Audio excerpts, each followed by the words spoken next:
Growing up, I always used to use this excuse of depression.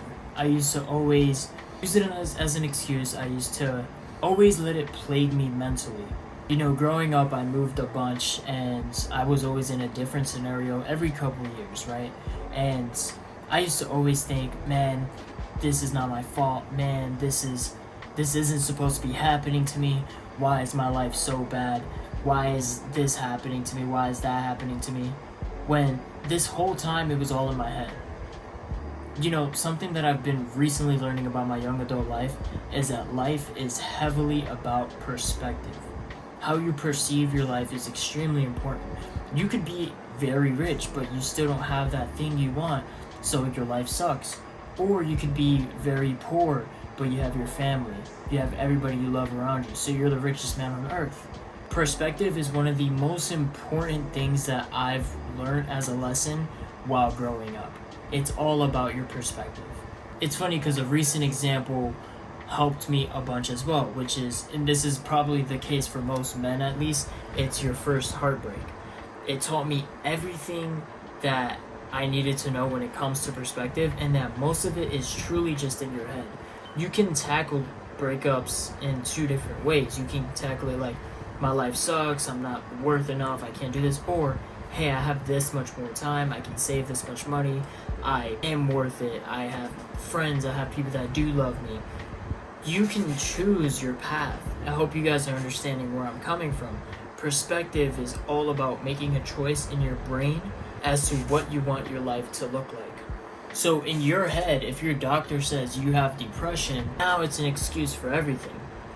If you give depression power, it will rule over you. And that's something that I had to learn. And I dare you guys to comment below, oh, what about death? What about when something major happens? I'm not saying that sadness doesn't exist.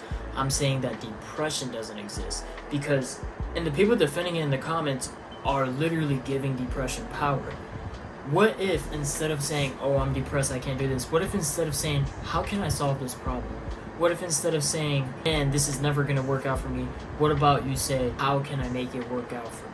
Don't make your life an excuse to say it's because of depression, because now everything you do, you're not gonna put it on yourself. And once you start to become accountable to your actions, that's when you're gonna start to see results in your life.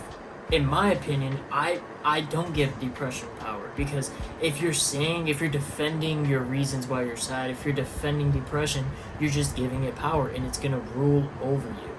The goal here is to not let it rule over you. Instead of going, dang bro, I've been sad so consistently, go, hey, what am I missing in my life that I need to fulfill? Oh, cool, it's love. Alright, well, let's get over this. Let's make my schedule busy. Let's find purpose. Let me have a mission. Let me use my friends and family as my love source, and let's just get money. Let's go for it. Let's kill it. Now, like I said, sadness is not fake. Depression is fake. If you say, obviously if you lose somebody, you have to go through the grief period. If something like that happens, of course it's okay to mourn. That's alright. But what are you going to do about your circumstance is what I'm saying. And I'm not saying that, you can't mourn the loss of somebody for a long period of time, because sometimes it could take months or years to get over that. But you have to accept. Once you start to accept the loss of somebody, that's the hardest part, really. It's accepting the loss. It's like, okay, this person is not here no more. I made these memories with them. I'm going to cherish them forever. And I'm going to do what I'm intended to do on this earth, which is to do great things. I'm going to do it in their name. How about that? How about when you lose the person, you say, hey, I'm going to do great in this life for you. That's a great way to tackle loss. And going back to everything being your fault, once you start to become accountable, guys, that's when you're really going to figure out that depression is just a construct that you're making in your head. Because once you're like, oh, my fault, this is my fault that I'm broke. I have horrible spending habits, that's why I'm broke. Or I don't have a job, that's why I don't have money. Or I caused all of these bills on myself when they're unnecessary. Why do I have a car note? Why do I have a nicer apartment when I can't afford it? Everything is your fault. Start to become accountable with yourself. And another thing that I realized helped me was not being bored, because when you're bored, you'll get in your head, especially at night, which is why I do a bulk of my work at night, because I was intentional with my day. And I'm like, usually I feel the most lonely at night, usually I feel the most sad at night. So I'm just gonna fill my schedule up during the night, and that's what I do. When you're bored, you will get in your head. Don't do that. So start to fill your schedule up. I literally have a calendar app, Notion calendar, and before I go to sleep tonight, I'm gonna create an A to Z plan so that I'm busy. They always say, you're not depressed, you're bored, and that's physically true, because if you're alone with your thoughts, if you're just sitting down in your room alone, of course you're gonna kind of get in your head. You're gonna get in your thoughts and like, am I doing this right? And why didn't this happen yet? Or, you're gonna start to overthink. But if you don't give yourself a chance to overthink, then you're not going to overthink. So become productive, and also become productive with the things that are going to tackle your situations in life. So if you're having financial struggles, which is like the main depression source, start to learn money budgeting, start to find systems to make more money, start to learn skills so you can become more valuable, start to get a better job. There's so much you can do within a day.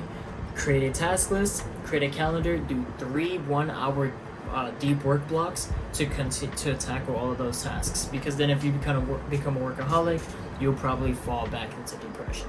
So yeah, I always say, depression isn't real. I don't care if a doctor is telling me this. I'm gonna say depression is not real, because once you start telling yourself that depression is real, guess what? You're gonna start to feel bad about yourself. You're gonna start to feel horrible, and that's not the goal. If you tell yourself, alright, I'm not depressed, I'm just bored, or hey, I'm not depressed, I'm just not in the position I want to be. I'm not depressed, I'm just not the person I want to become yet. What can I do to solve that? That's how you do it. That's how you solve depression. I hope you guys enjoyed this video. If you guys want to prove me wrong, drop comments below. I would love to have a conversation. Hope you guys enjoyed this video. I'll see you guys in the next one. Peace.